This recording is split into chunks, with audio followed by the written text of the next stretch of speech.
Welcome back to Tell Me More Stories Told as Podcast. Are you ready for another deep dive?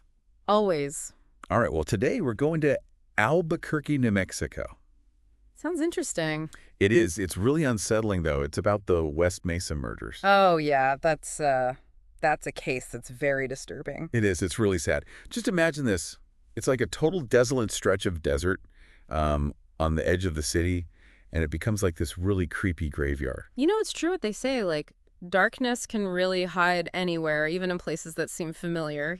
Right. Between 2001 and 2005, 11 women and girls vanished. Just gone. Gone. Just poof, gone. And most of them, they were Hispanic. Yeah. A lot of them were struggling with addiction, and sex work was a part of their lives. Yeah, and their families, I mean, they just had no idea what happened. They were left with absolutely nothing. Silence. Silence. Yeah. And it's not just, the fact that there are so many victims. It's the way that they found their remains later. Like, that just adds a whole other, level of just, intrigue and creepiness to it. Right. So picture this. Yeah. It's like an ordinary day, right? Yeah. A woman's walking her dog, and all of a sudden, she stumbles upon, a human bone. Yeah, it sounds like something straight out of a crime show or something. It does. It's, so creepy. Yeah, and that was just the tip of the iceberg. Oh, really? In 2009, that discovery, that was when things really took a turn.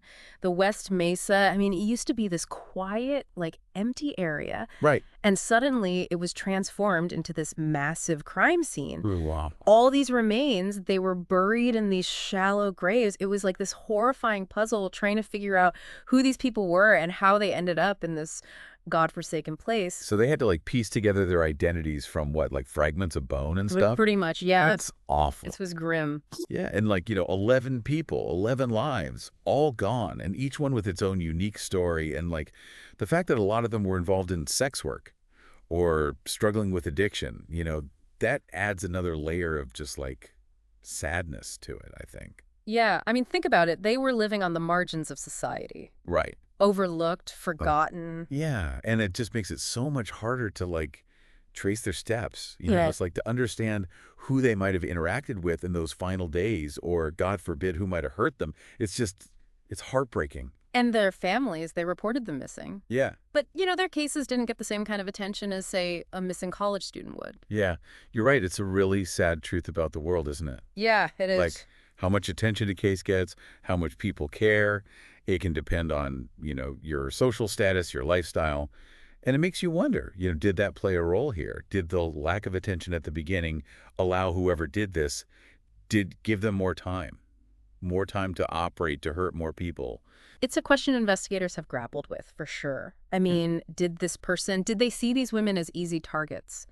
Did they know that they might not be missed right away? Right. Oh, it's just so chilling to think about. Okay, well, let's talk about the investigation. I know there wasn't just one main suspect. There were a few. It's like this whole complicated web, threads connecting different events and people. Oh, that's a good way to put it. And each suspect, brought their own issues and their own complications to the investigation. Yeah, well, let's start with Fred Reynolds. Okay, so Fred Reynolds, he was a local pimp. He knew some of the missing women. Okay. And there were even rumors he had pictures, photos of some of them, which you can imagine would have been really important, really useful. But here's the thing. He died in 2009. Oh, wow. Natural causes. Before the police could, really talk to him. So any information he had just died with him. Yeah, just gone. That's so frustrating. Okay, well, what about Lorenzo Montoya? He lived close to where they found the bodies, right? Yeah, he did. And he had a history of violence against women. Oh, jeez. And here's what's really eerie. The killings seemed to stop after he died. After he died? How did he die? In 2006, he was actually killed while trying to get rid of a body, another sex worker. Oh, wow. So he was definitely capable of violence like that. Do you think he could be the one responsible for all of it? Well, he definitely fits the profile and the timing. It all lines up. But, there's no hard evidence linking him directly to the West Mesa victims. So it's possible, but... It's a huge question mark, yeah. Another question mark? This case is full of them. Okay, well, before we get into the other suspects, let's remind everyone listening to please hit that subscribe button. Yeah, don't miss out. You don't want to miss the rest of this deep dive. There are a lot more twists and turns coming up, trust me. It's true. It's like every time you think you're getting closer to the truth, there's another twist. Yeah. Okay, well, so we were talking about Lorenzo Montoya. Yeah. Right, right. And the fact that he was killed while trying to dispose of a body, that's a pretty significant detail. Yeah, it is. What about this photographer, Ron Irwin? Oh, right. Ron Irwin. He was interesting. He was a regular at the New Mexico State Fair. Okay. And some of the victims, they were last seen at that fair. Oh, so that's why they looked into him. Exactly. So the investigators, they searched his property. They went through like thousands of his photographs. Wow. But in the end, nothing.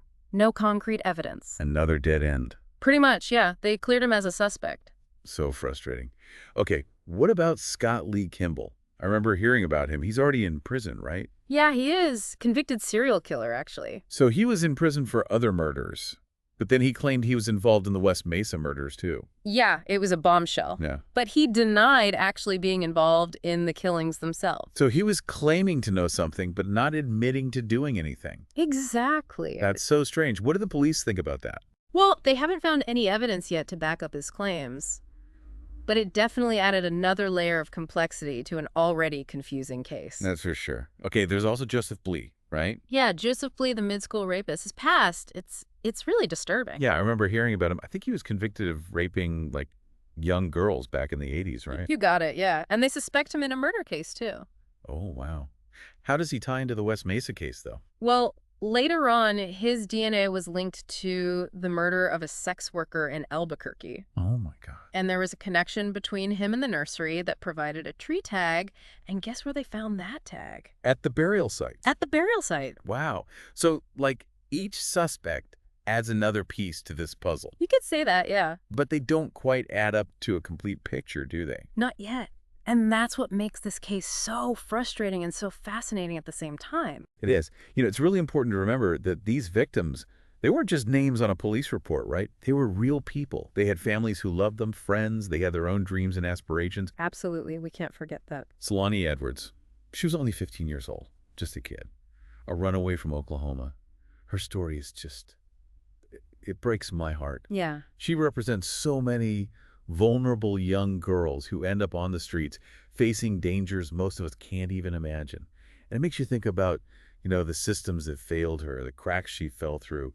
It's a tragedy on so many levels. Yeah. It really highlights the systemic failures, doesn't it? Yeah, and any one of these women, they could have been someone's daughter, someone's sister, someone's friend. Exactly. And to think this all happened in Albuquerque. It's a city that a lot of people associate with, like, you know, sunshine and southwestern charm.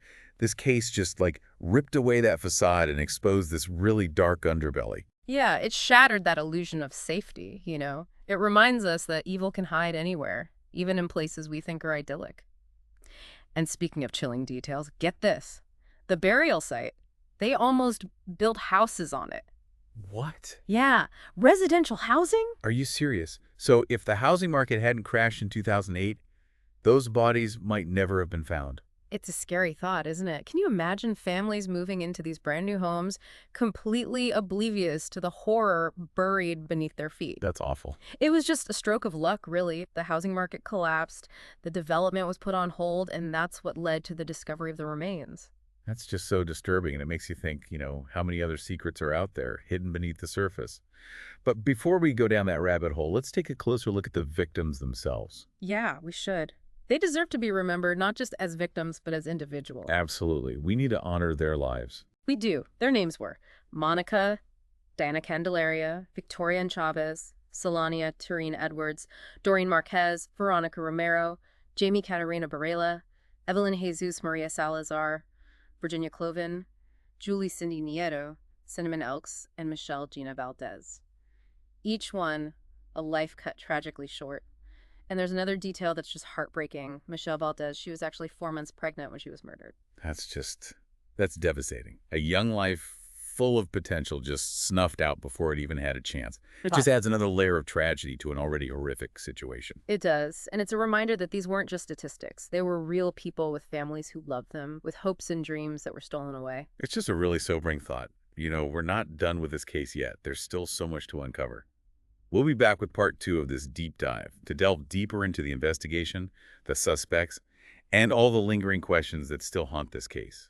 We'll also explore how the West Mesa murders affected the Albuquerque community and the ongoing search for answers. And we'll talk about the different theories that have emerged over the years, some more believable than others, but each one offering a glimpse into the complexities of this case. And we'll discuss the possibility that there might be even more victims out there, still waiting to be found. So make sure you stay tuned, listeners. The story of the West Mesa murders, it's far from over. Welcome back to Tell Me More. We were talking about Lorenzo Montoya. Right. He seems like he came straight out of a nightmare, like violent, lived near the burial site, and then the killings just stopped after he died. It's too weird. So what else can you tell me about him? Well, he was really deep in Albuquerque's dark side, spent a lot of time in places known for sex work, and he was violent towards these women. It wasn't a secret or anything. And the really chilling part is he died in 2006 while he was trying to get rid of a sex worker's body. Oh, God, that's just awful. How many other things, like how much violence did he get away with? Like how much went unreported? Do the police think his death really is the end of those West Mesa killings? Well, it's definitely a theory, and it makes sense timeline-wise. And his brutality, it fits the pattern, but there just isn't solid evidence, like, concrete evidence to link him to those specific victims. So it could be him, but we just don't know for sure. Yeah, it's a big question mark. It's another question mark. This case is full of them. What about that Fred Reynolds, the pimp? He knew some of the women, right? Yeah, he did. He was moving in the same circles as a lot of victims, and the rumors were he had photographs, actual pictures of some of them, which would have been, really valuable for the investigation. Unfortunately, though, he passed away in 2009. Of natural causes. Yeah. So he took whatever secrets he had with him. It's another dead end. Like, every time they thought they were getting close, something happened to block them. That must have been really rough on the investigators and even more on the families who just wanted answers. Oh, absolutely. It's like trying to put together this huge puzzle, but you're missing like half the pieces. Right. Okay, well, there was that photographer, Ron Irwin. Oh, yeah, Ron Irwin. He was an interesting one. He went to New Mexico State Fair a lot. And some of the victims, that's where they were last seen. So that's why they looked at him. Yeah, exactly. So the police, they looked through everything. His property, thousands and thousands of photos. Yeah. Nothing. No solid proof, so they had to let him go. Cleared him. Wow. It's got to be so frustrating for everyone involved. What about that guy, Scott Lee Kimball? He was already a serial killer when all this happened, right? Yeah, convicted, doing time for multiple murders in Colorado. Then, out of the blue, he claims he's connected to the West Mesa case. That must have been a huge shock. What was his story? Like, did they believe him? Well, he said he knew stuff, but he denied any part in the murders. And so far, the police haven't found anything to back him up. Oh, so just another creepy guy trying to get attention. Okay, what about Joseph Blea, the mid-school rapist? Mm-hmm. That guy's past is just terrifying, right? Didn't he rape a bunch of girls in the 80s? You got it. Raped young girls, and they think he might have murdered someone, too. And what's scary is his DNA was linked to a murdered sex worker in Albuquerque. Oh, no. Yeah, and to make it worse, they found a connection between him and a nursery, the one that sold a tree tag, and you'll never guess where they found it. The burial site. Right. God. So each suspect brings another piece of the puzzle. But they don't really make a whole picture. Right. And that's what makes this case so fascinating and so frustrating at the same time, I think. What do you think is the biggest mystery of this whole thing? For me, it's the why. Why did he do it? Why did they do it? Like most serial killers, they have this pattern, right? This like signature to their crimes. Yeah. But here we just don't know. Was it random?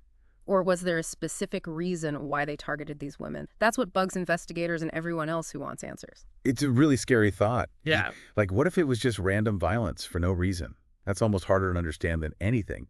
So are there any theories, like the main ones that people talk about? There are, but none of them are 100% confirmed. Some people think it's a serial killer because a lot of the victims were similar, right? Yeah. Others think maybe a sex trafficking ring was involved since, the victims were vulnerable and a lot of them were connected to that world. It's like everyone's trying to put together a puzzle with missing pieces, looking for any connection that might give them the truth. It's been over a decade now, and it's still a huge mystery. What do you think it is about this case that keeps people interested even after all this time? It's a lot of things, I think. The fact that there are so many victims, the fact that we don't know why it happened, the fact that no one's been caught. It's like this story that taps into our deepest fears, you know? Like, bad things can happen anywhere. And sometimes, even the worst crimes, they go unsolved. Yeah, it's definitely a reminder that things aren't always what they seem. But besides the mystery, the horror of it all, there's something else we haven't really talked about. The people of Albuquerque, the families, the ones left behind. How did this affect them? You're right. The West Mesa murders didn't just leave a bunch of questions. They left a scar on the city, a huge hole in the lives of those who knew and loved those women. Right. And we'll talk more about that when we come back for the final part of our deep dive. Welcome back to Tell Me More. We've been talking about this really disturbing case, the West Mesa murders. It's been haunting Albuquerque for years. But it's more than just a mystery, right? There's a whole community dealing with the loss, and a city that had to face some hard truths because of it. Right. It's not just about finding the answer, it's about the human impact. The way violence ripples out affects way more people than just the victims. The West Mesa case, it made Albuquerque look at itself, see its weak spots. It really highlighted how vulnerable these communities are, especially women who are trapped in that cycle of addiction and sex work. They disappeared, and no one really noticed. Their stories weren't heard. Exactly. And these women, they weren't just statistics. They had families, they had dreams, their lives mattered. But their situations, it made them easy targets, people who prey on those living on the edges of society. The West Mesa murders, it was a wake-up call, a really tragic one, that we have to do better, protect those who are most vulnerable. It must have been a huge turning point for the city, like everyone realizing this could happen here. Did anything change, like how the city deals with sex trafficking, drug addiction, all that? There's been some progress, but there's always more to do. After the West Mesa murders, people became more aware. So funding increased for support services, outreach programs, things like that. Law enforcement started focusing more on stopping sex trafficking, and there's more understanding now about how trauma affects the victims. But the problems are deep, It takes time, and it takes commitment to really address the social and economic issues that contribute to all of this. It sounds like a really long and tough road. What about the families of the victims? What role have they played in all this? The families have been incredible. They turn their grief, their anger into action. They demand justice, accountability, and a better, more compassionate response to these issues. Their strength, after everything they've been through, it's inspiring. It shows you how powerful the human spirit can be, right? That even after such a terrible loss, they keep fighting for justice, keep the memory of their loved ones alive.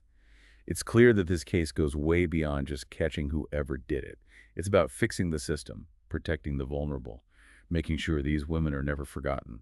And we have to remember that the search for answers is still going on. It's been years, but the case isn't closed. Investigators are still looking for new leads, and forensic technology is getting better all the time. There's hope that one day the people responsible will be held accountable. And that hope, that's what keeps the families going. That maybe someday they'll get the answers they need. But right now, 11 lives are gone, 11 families devastated by this. It's a heavy reality. There's no bringing them back. But we can honor their memory by telling their stories, by fighting for change, by never forgetting what happened on the West Mesa. And as we finish up this deep dive, I think we should say their names. Remember who they were. Monica, Diana Candelaria, Victoria Ann Chavez, Salania Terene Edwards, Doreen Marquez, Veronica Romero, Jamie Catarina Barella, Ellen Jesus Maria Salazar, Virginia Cloven, Julie Cindy Nieto, Cinnamon Elks, and Michelle Gina Valdez. Their lives, their stories, they're part of Albuquerque's history now. A reminder that terrible things can happen, even in places that seem safe, and that the fight for justice never really ends. Thanks for joining us on Tell Me More. We'll be back soon with another deep dive into the stories that matter.